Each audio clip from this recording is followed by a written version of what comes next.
"Excuse me," she said. Pembroke turned. He looked surprised that the obstacle had spoken. "I was ahead of you in the line," Sheila said.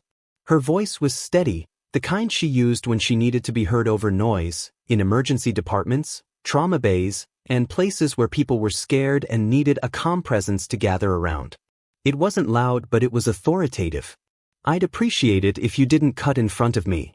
Pembroke stared at her for a moment, looking confused. Then he smiled, the kind of smile that showed he had chosen to be nice about a misunderstanding he didn't think existed. "I think there may have been some confusion about the line," he said. "These things happen. No harm done." "There wasn't any confusion," Sheila said. "I was standing there. You walked around me. I'm asking you not to do that." The smile faded. Behind Pembroke, 2 other first-class passengers had stopped. The gate agent at the door watched with the neutral demeanor of someone whose job required her to handle situations like this without taking sides. "I really don't think," Pembroke began. "I know you don't," Sheila replied. Then she walked past him onto the plane. She found seat 3C. She stored her briefcase in the overhead bin with the practiced efficiency of a frequent traveler, sat down, opened her clinical text to page 247, and did not look at Reginald Pembroke again for the next 2 hours. He sat in 2A. She could sense his presence like a persistent annoyance, not quite ignoring her, not fully engaging, but filling the space around her with a low-key hostility he would absolutely deny if asked. She turned a page and read as the plane taxied. The engines roared to their departure pitch. Sheila Adeyemi Crane, who had been awake for 31 hours and had 3 years of work in her briefcase, closed her eyes as the wheels lifted off the ground, letting the altitude bring her to a quieter place than the world below. Before we continue, please like and subscribe to the Golden Triumphant Stories channel. Your support helps us bring you great stories. Feel free to share your thoughts in the comments section. The argument started before the plane took off. That was the part people would remember later, not where it ended, nor the extraordinary event that occurred at 35,000 feet over the Tennessee River Valley, but where it began. In a jetway, with a man in a charcoal suit who decided, before exchanging a single word with the woman in front of him, that she did not belong where she was standing. Sheila Adeyemi Crane was 34 years old. She stood 5 feet 4 inches tall, wearing a green wrap dress and carrying a leather briefcase that held, among other things, 3 years of original medical research, a laptop with 17 open tabs all related to critical care cardiology, and a worn copy of a clinical text so complex that most people she encountered that day would struggle to even read the title.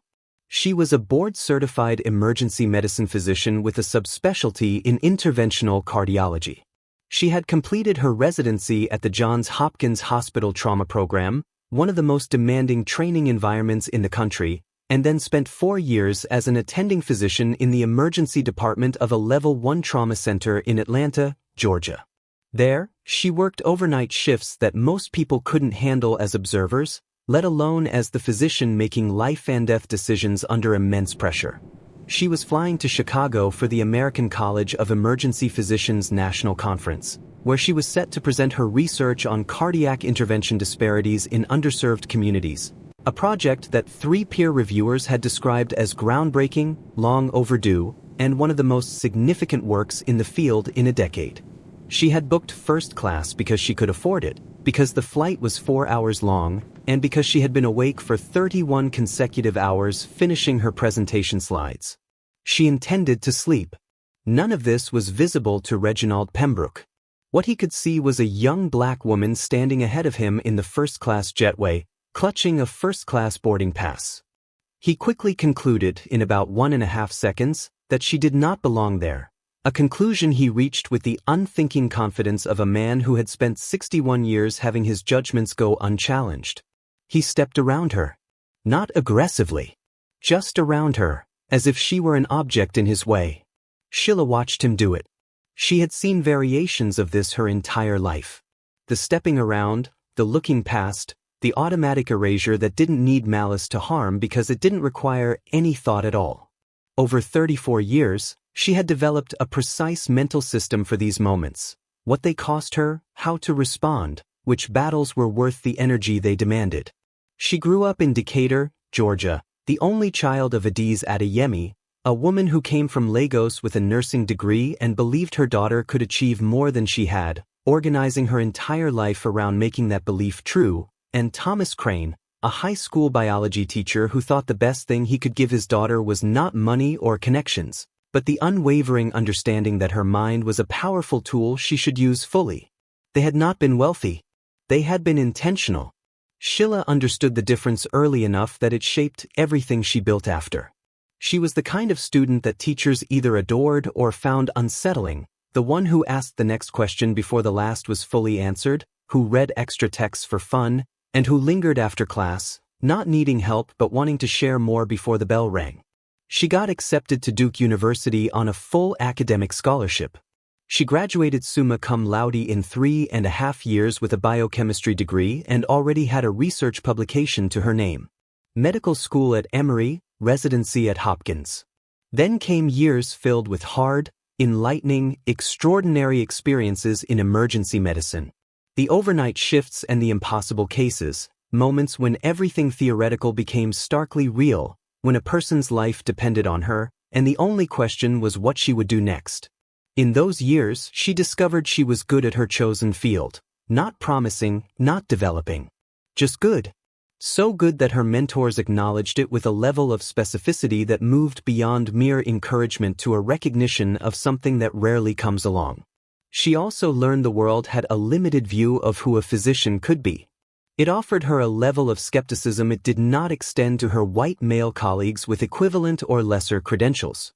She spent part of every professional interaction managing others' surprise at her competence, not eliminating it, because she knew that was impossible, but managing it, accepting it, and refusing to let it become the main narrative. She decided long ago that the story was the work. Everything else was just noise. She turned another page. Outside, the clouds loomed large and indifferent to everything happening below. She always found altitude clarifying. It shrank the scale of things, reducing the petty while enlarging the important. She had 4 hours to use wisely. She stepped into that plane carrying 3 years of groundbreaking research and a lifetime of being told she didn't belong. She faced it the way she faced everything, with total focus and no apologies. If you've ever refused to let someone else's narrow view of you shape your story, this one is for you. Like this video, subscribe to Golden Triumphant Stories, turn on notifications, and stay with us. We are just getting started. An hour into the flight, the first-class cabin had settled into its own social environment. Slightly loosened by altitude and wine, the usual professional barriers softened. People spoke to each other across the aisle in ways they wouldn't have in an elevator or lobby. Pembroke was at the center of it all. He had the relaxed confidence of a man who never questioned his right to be the focal point in any room. He engaged easily, laughing broadly, dropping names, and sharing stories that made clear his status without seeming to try. Sheila, observing him from behind her book, noted that he was very skilled at this. It was the one talent she would acknowledge without hesitation. He was a real estate developer with projects in 6 cities. He expressed strong opinions about the FAA's new air traffic protocols, the Federal Reserve's recent decisions, and the current state of commercial real estate in the Sun Belt. He spoke with the confidence of a man who has never been wrong in a room full of people, so he found it hard to consider the possibility. The woman in seat 1B was Constance Albrecht-Foy, a retired federal judge, 71 years old, silver-haired, with the precise speech that comes from many years of listening to others say more than they really mean. She asked questions that were short and clear, redirecting conversations without seeming to do so. The man in seat 3 was Orson Mwangi, a structural engineering professor from Georgia Tech. He was reading a journal and only participated in discussions when directly addressed. He had the genuine warmth of someone who is comfortable in his own company, seeing others as a bonus rather than a necessity. And then there was Sheila in seat 3C. After reading for an hour, she was aware, in a way that comes from being observed, that Pembroke had looked at her 3 times in 20 minutes. His expression suggested he was trying to solve a problem he hadn't yet articulated to himself. The flight attendant, Celestine, a woman in her mid-40s, approached with the meal service. She paused at Sheila's row with a specific attentiveness, signaling that she had been observing the cabin closely since boarding and knew the dynamics at play. Dr. Adeyemi Crane? Celestine asked quietly while glancing at her notes. Can I get you anything beyond the meal service? We have Bordeaux available if you'd like a glass. The title landed in the cabin as titles tend to do when they arrive unexpectedly, causing a small, noticeable shift in the atmosphere. Pembroke turned his head. Thank you, Celestine, Sheila replied. Just sparkling water, please. Celestine moved on. Pembroke looked at Sheila as if updating some information. You're a doctor? He asked, his tone implying skepticism of the answer before she responded. I am, Sheila replied, not looking up from her book. What kind? Emergency medicine, with a subspecialty in interventional cardiology. A moment passed, as if the air in the cabin shifted. Pembroke said. His brief sound carried a significant amount of unexamined assumptions. I would have thought. He stopped himself, smiled instead. Good for you, he added, using the tone people often adopt when they mean something different from what they say. Judge Albrecht Foy, seated in 1B, glanced over her reading glasses at Pembroke, an expression on her face that had sent more than one attorney back to their notes. She remained silent. She didn't need to say anything. Professor Mwangi turned a page. Sheila set her book down on the tray table. She looked at Pembroke directly, attentively, like a physician taking a history, her gaze neither accusatory nor missing anything. What would you have thought? She asked. The cabin had turned very attentive, the kind of focus that emerges in first-class cabins when something genuine is happening, not loud, not dramatic, but real. Pembroke let out a chuckle. I just meant, you seem young. For that level of specialization. I'm 34. Sheila replied. I completed my residency at Hopkins and have spent the last 4 years attending at a Level 1 trauma center. Is there a certain age at which you find credentials more credible? The chuckle faded. Judge Albrecht Foy made a sound that wasn't quite laughter but was close. Pembroke stared at Sheila for a long moment, as if he realized he had underestimated the conversation he was part of. He then turned back to his window, picked up his drink, and focused intently on the clouds. Sheila picked up her book again and turned to page 251. She resumed reading. 3 rows back, a 10-year-old girl named Amara, traveling with her mother in seats 6A and 6B, had watched the entire exchange with the bright, full attention of a child who understood something significant had just occurred, even if she didn't fully grasp all the details. She leaned forward and tapped her mother's arm. Mama, she whispered. That lady is a doctor. I know, baby, her mother replied. A real one. A real one. Imara leaned back in her seat, gazing at the back of Sheila's headrest with pure admiration, one of the cleanest expressions in that cabin. He said, good for you, in a way that suggested he meant the opposite. She responded with her credentials and her calmness, then returned to her book. Have you ever needed to defend your right to be exactly where you belonged? Share your story in the comments. If Golden Triumphant Stories resonates with you, subscribe now. We are creating something special and want you with us. It happened 2 hours and 17 minutes into the flight, without warning or build-up, like cardiac emergencies often occur, not through something visible but from the sudden absence of something that had been there moments before. Reginald Pembroke made a sound. It wasn't a word. It was the involuntary reaction of a body sensing something terribly wrong. A sharp exhalation, the kind that comes before losing consciousness rather than after. Then his drink fell to the floor, and he slumped sideways in seat 2A. The flight attendant, 3 rows back, looked up from her task and instantly recognized the situation. Celestine reached his row in 4 seconds. She checked his responsiveness, glanced at the cabin, and reached for the PA handset. Ladies and gentlemen, this is the cabin crew. If there is a physician or medical professional on board, please identify yourself immediately to the nearest flight attendant. The cabin froze in a collective stillness of fear and anticipation, waiting for directions. Judge Albrecht Foy gripped her armrest. Professor Mwangi was already standing, not because of medical training, but because he was a man who moved toward problems instead of away from them. He understood that moving forward meant clearing the path for the person who needed to get through. Sheila Adeyemi Crane was already out of her seat. She did not run. Running in airplane aisles is counterproductive, and she learned during her residency that speed in emergencies is about decision-making, not physical pace. She moved to Pembroke's Row with the purposeful efficiency of someone who had assessed the situation and begun acting before consciously processing everything fully. "I'm a physician," she said to Celestine. "Emergency medicine. Clear a space for me." Celestine made way.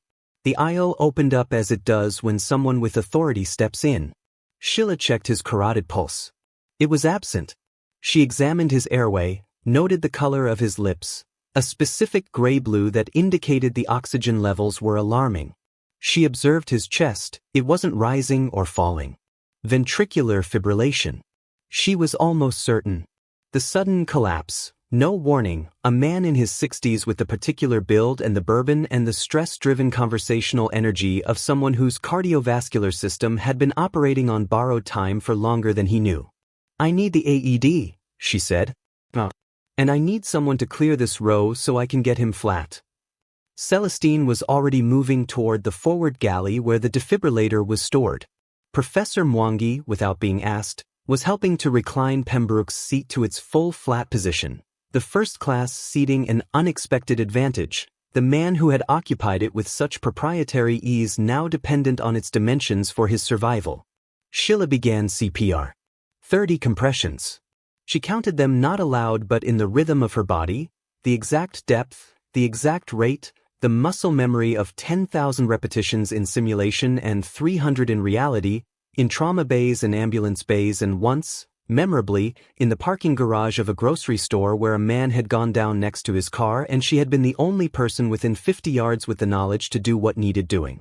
She was not thinking about Pembroke the man, about the charcoal suit and the cut line and the "good for you" and the 61 years of unchallenged assumption. She was thinking about Pembroke the patient, about the rhythm of his stopped heart and the 4 to 6 minute window before the brain begins its irreversible conversation with oxygen deprivation, about the AED that Celestine was running back with right now, the familiar yellow case, the machine that did not know or care who was operating it but worked in proportion to the knowledge of the hands that used it. Celestine arrived with the AED. Sheila had it open in 5 seconds. "Turn on." "Analyzing rhythm," she said, narrating for the cabin the way she narrated for medical students in the trauma bay, not for their benefit primarily, but because the discipline of narration kept her own decision-making sequential and complete. She placed the pads. The machine analyzed. Shock advised. "Stand clear." "Stand clear," Sheila said. Everyone in the immediate vicinity took one step back. She pressed the button. Pembroke's body responded to the shock with the particular involuntary motion that always looked more violent than it was. Sheila checked the pulse immediately. Felt the carotid under her fingers. Waited. Nothing. She began compressions again. 30. 2 rescue breaths, using the face shield from the AED kit. 30 more.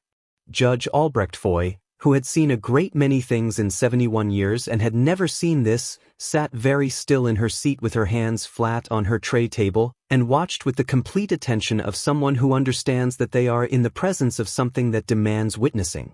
Imara, 3 rows back, had her face pressed against the gap between the seats. Her mother had her arm around her and was trying to gently redirect her attention, but Imara was not redirectable.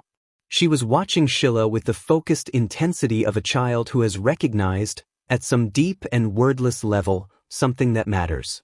The flight deck had been notified. The captain's voice came over the P, steady, professional, the voice of someone who has trained for emergencies and is now inside one.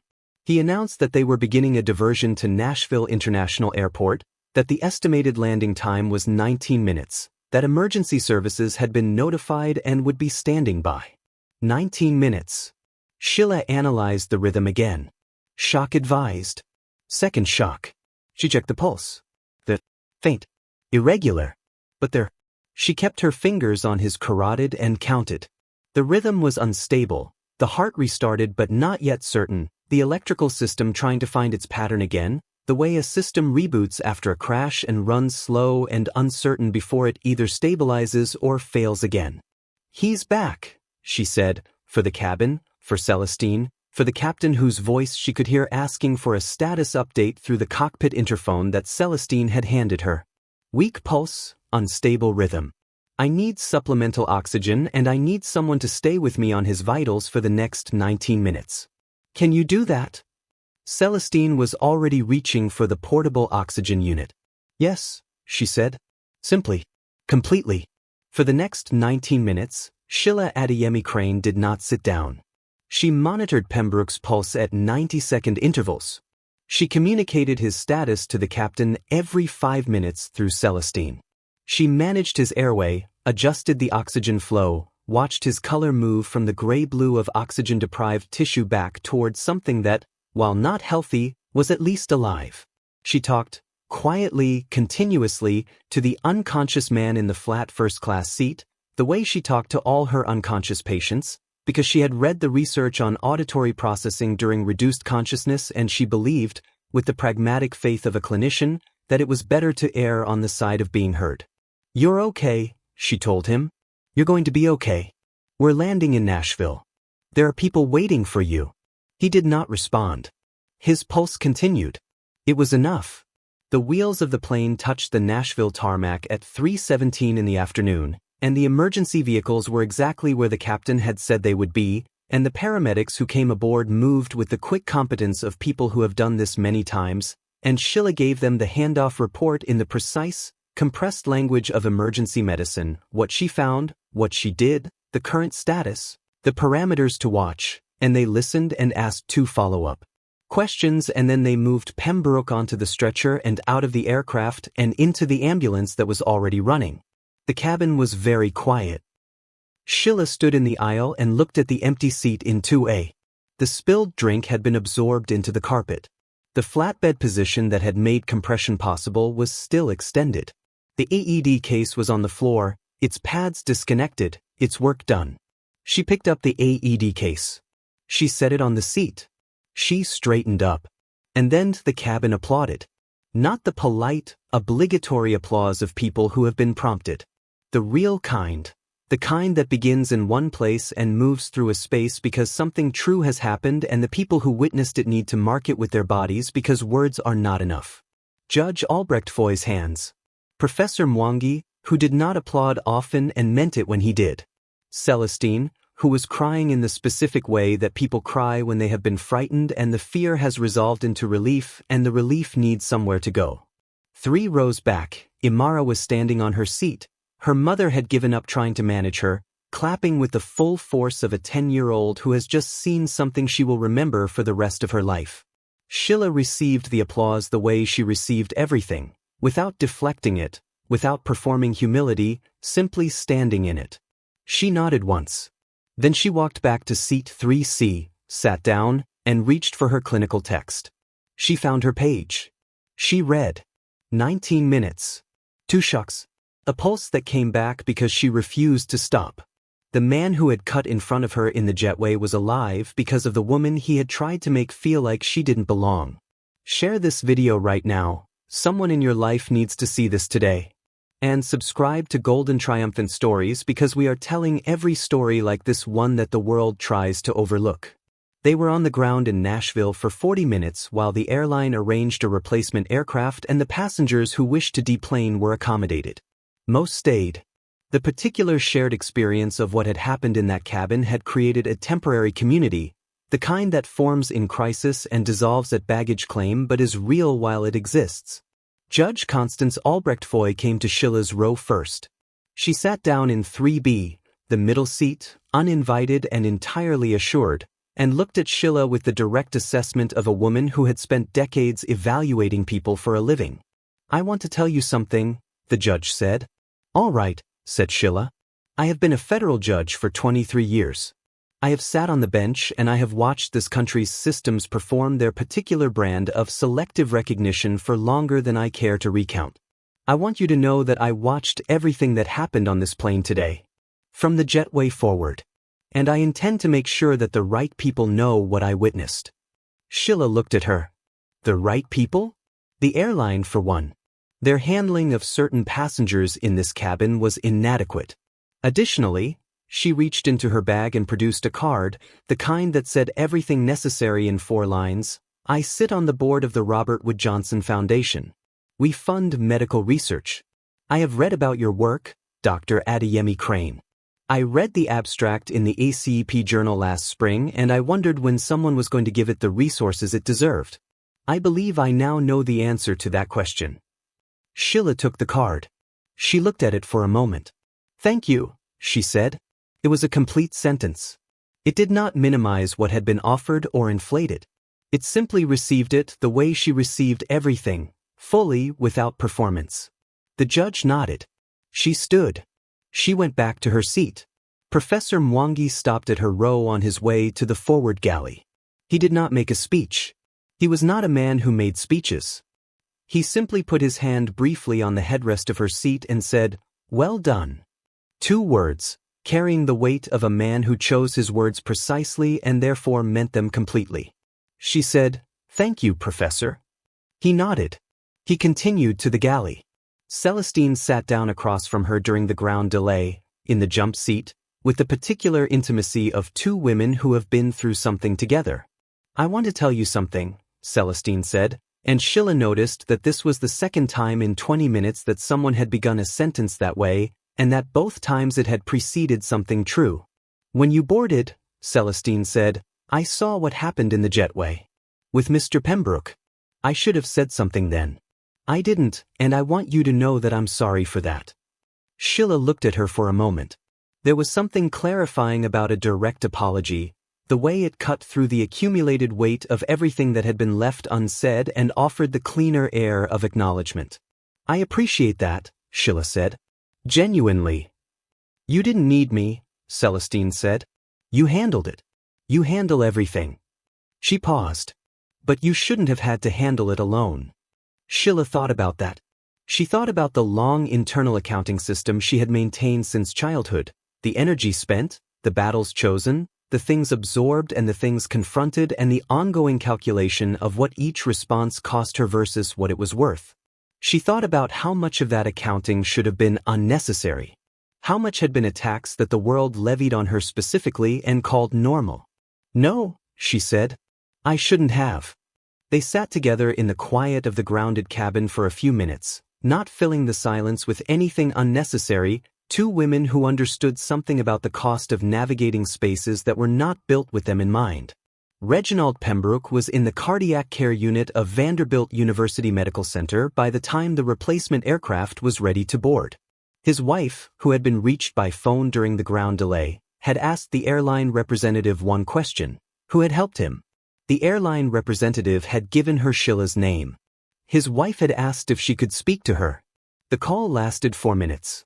Sheila told her what had happened in the clinical terms that family members needed, what she had found, what she had done, what his condition had been when the paramedics took over. She answered the questions that were asked. She was precise and warm and complete. There was a silence at the end of the call. Then Pembroke's wife said, in a voice that was trying to hold more than it could, he doesn't always. She stopped. Started again. "Thank you. Whatever else, thank you. Take care of yourself tonight," Sheila said. "He's in a good unit. They'll look after him." She ended the call. She looked out the window at the Nashville tarmac, at the late afternoon light doing what late afternoon light does, turning everything a warmer color than it actually is, making the ordinary briefly luminous. She thought about Pembroke in 2A with his bourbon and his assumptions and the 61 years of walking around people he had not registered as fully present. She thought about his stopped heart and the 4 to 6 minute window and the 19 minutes at altitude and the particular chance that life had given him, not the chance of surviving a cardiac arrest, but the chance of surviving it in a specific way, at the hands of a specific person, in a way that could not be undone or rewritten or explained away. She did not know what he would do with that chance. She had learned long ago that she could not control what people did with the things she gave them. She could only control the giving. She had given him his life. What he did with the rest of it was entirely up to him. Imara found her before boarding resumed. She came up the aisle with the purposeful confidence of a 10-year-old who has decided to do something and has not yet acquired the adult habit of second-guessing herself. Her mother followed at a tactful distance. "Excuse me," Imara said. Sheila looked up from her notes. "Hello. I want to be a doctor," Imara said. Direct. Declarative. The statement of someone who has just decided something permanent. Sheila set down her pen. She looked at this girl, 10 years old, watching everything, carrying the particular brightness of a person who has just seen something that has reorganized their understanding of what is possible, and she felt something that she did not always let herself feel in professional contexts, something warm and large and very old. "What's your name?" she asked. "Imara." "Imara. That's a beautiful name. Do you know what it means?" Imara shook her head. "It means strength," Sheila said. "In Swahili, it means strong." She leaned forward slightly. "Imara, I want to tell you something important. Being a doctor is hard. It is the hardest thing I have ever done and also the best thing I have ever done. There will be people who look at you, the way some people looked at me today, and decide before you open your mouth what you are and are not capable of. And you will have a choice, every time that happens, about what you do with that. You can let it make you smaller. Or you can let it make you more certain." "More certain of what?" Imara asked. "Of what you know," Sheila said. "Of what you've built. Of who you are when nobody's looking." She picked up her card from her briefcase, her professional card, the one with her name and her title and her institution, and she held it out. "If you still want to be a doctor in 5 years, you write to me. I mean that." Imara took the card with both hands, the way children receive things that matter. She looked at it for a long moment. "Dr. Sheila Adeyemi Crane," she read. Carefully. Completely. Like a commitment. "That's me," Sheila said. Imara looked up. Her expression was one of the clearest things Sheila had seen in a long time, unclouded by irony or performance or the protective ambiguity that adults develop. Just a girl who had seen something real and had decided what it meant to her. "I'll write," Imara said. And she turned and walked back to her mother with the card held carefully in both hands, like something fragile and permanent at once. The judge. The professor. The flight attendant. The little girl with the card in both hands. The reckoning did not arrive with noise. It arrived with witnesses, people who saw what happened and could not unsee it. Who in your life has witnessed your greatness and made sure it was recorded? Tag them in the comments. And if this story is moving you, share it everywhere, because the golden triumphant story exists to make sure that stories like Sheila's are never invisible again. The replacement aircraft departed Nashville at 5:41 in the evening, 2 hours and 24 minutes behind schedule. The first-class cabin resettled. The particular community that had formed in crisis began its slow dissolution back into the ordinary separateness of strangers on a plane. People put their earphones back in. The wine service resumed. The cabin filled with the white noise of engines and altitude and the accumulated small sounds of people returning to their private interiors. Sheila opened her laptop. She had 2 hours. She pulled up her presentation, the one she was delivering tomorrow morning at the American College of Emergency Physicians Conference, the 3 years of research on cardiac intervention disparities in underserved communities, the work that had begun in her second year of residency when she had noticed a pattern in the data that the existing literature had not adequately addressed and had decided, with the particular stubbornness of someone who cannot leave an important problem alone, to address it.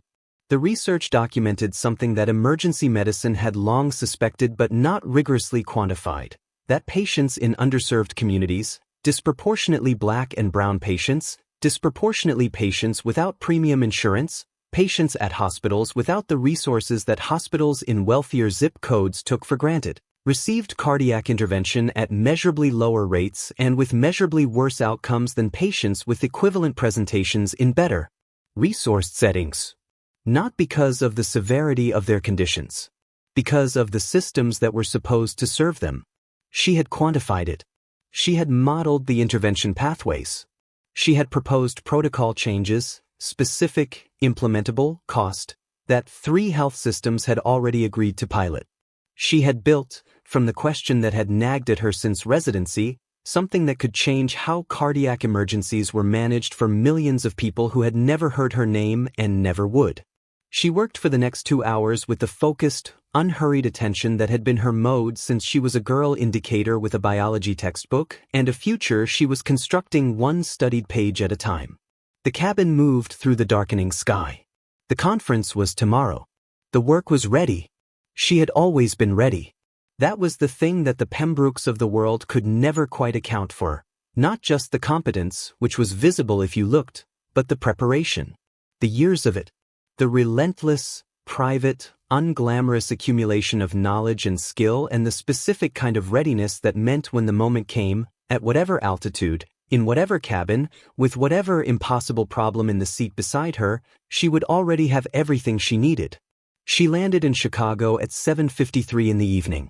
The conference was held at the Hyatt Regency on Wacker Drive, in a ballroom that held 1,200 people. When Sheila walked to the podium the following morning, the room was full. She stood there for a moment, the girl from Decatur, the daughter of Adiz and Thomas, the overnight shift physician, the researcher, the woman who had been stepped around in a jetway and told good for you in a tone that meant its opposite, and she looked out at 1,200 emergency physicians and she felt, with the clarity that only comes from having earned something completely, that she was exactly where she was supposed to be. She had not needed yesterday to prove that. She had known it before the flight, before the crisis, before the ED and the 19 minutes and the judge's card and Imara's careful hands. She had known it in the way that people know things they have built themselves, not with arrogance, but with the deep, settled certainty of someone who has done the work and understands what it is worth. Yesterday had not made her. Yesterday had simply made her undeniable. She began to speak. She spoke for 40 minutes about the data, about the disparities, about the protocol changes and the pilot programs and the 3 health systems and what the numbers said about what was possible if the field chose to take the evidence seriously. She spoke with the authority of someone who had spent 3 years building an argument that could not be dismissed and was now presenting it to the room most qualified to act on it. The room was very quiet in the way that rooms are quiet when they are paying the kind of attention that precedes change. When she finished, the applause was long. She received it the way she received everything, standing still in it, present, neither deflecting nor performing, just there. Just herself. The woman she had always been. Afterward, in the hallway outside the ballroom, she called her mother. Adiz picked up on the second ring. She always picked up on the second ring. How did it go? Her mother asked. It went well, Sheila said. Tell me. So she told her. Not the presentation. Her mother would read the published version, she always did, but the flight. The jetway. Pembroke into it. The cascade of what followed. The 19 minutes. The judge. Celestine. Imara with the card in both hands. Her mother listened without interrupting, the way she had always listened, completely, holding the space, letting the story be what it was. When Sheila finished, there was a long pause. That little girl, Adiz said finally. Imara. Yes. You were that little girl once, her mother said. You know that. Sheila stood in the hallway outside the ballroom where 1,200 of her colleagues were still talking about her research, with the noise of the conference behind her and the phone warm against her ear and the specific, full-body feeling of a life that has arrived somewhere it was always going. I know, Mama, she said. I always knew, her mother said. From before you could read. I always knew. Sheila did not cry. She was not, generally, a person who cried in hotel hallways. But she allowed herself to feel, completely and without management, the weight of what her mother's certainty had cost and given across 34 years, the sacrifice and the faith and the long work of raising a daughter to be undeniable in a world that would spend considerable energy trying to make her feel otherwise. I know you did, she said. I love you. Go eat something, her mother said. You haven't eaten. Sheila laughed. She ended the call. She stood in the hallway for one more moment, alone with the noise and the light and the particular texture of a day that had been large in multiple directions, and she breathed. Then she straightened her jacket. She went back into the ballroom. There were people who wanted to talk about the research and colleagues she had not seen since residency, and a dinner that evening at which Judge Albrechtfoy had, through some coordination that Sheila had not been responsible for, arranged to seat herself at Sheila's table. There was work to do. There was always work to do. That had never been the burden. The work had always been the point. The work was what she had been building toward since she was a girl indicator who had looked at a biology textbook and decided, with the uncomplicated certainty of someone who does not yet know what she is not supposed to be capable of, that this was where she was going. She had always been going here. The world had simply needed time to catch up. She gave it one more moment of grace. Then she walked back through the door. She didn't need that flight to prove who she was. She already knew. The crisis didn't make her. It just made her undeniable to the people who had refused to see her clearly. That is the golden triumphant truth. You were always this. The world just needed a front row seat. Tell us in the comments, what are you carrying right now that the world hasn't fully seen yet? Because your moment is coming. Subscribe to Golden Triumphant Stories, share this video with someone who needs it, and never stop building toward the room where you already belong.